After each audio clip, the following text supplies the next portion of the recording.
ভোলা, বেরিয়ে আয় বলছি।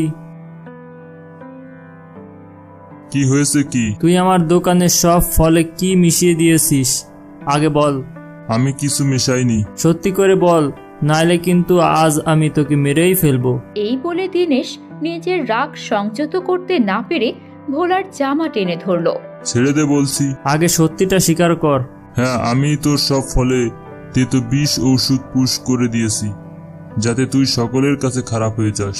তবে রে, এখনই তোর বিচার হবে। ভোলাকে দীনেশ টানতে টানতে নিয়ে যায় বাজারে। আজ বাজারে সকলের সামনে তোর বিচার হবে, সকলের সামনে। আমাকে ছেড়ে দাও, আর এমন হবে না। তারপর ভোলাকে যখন দীনেশ নিয়ে যায়, তারা দেখে ভোলার দোকান ভেঙে চুরে রয়েছে।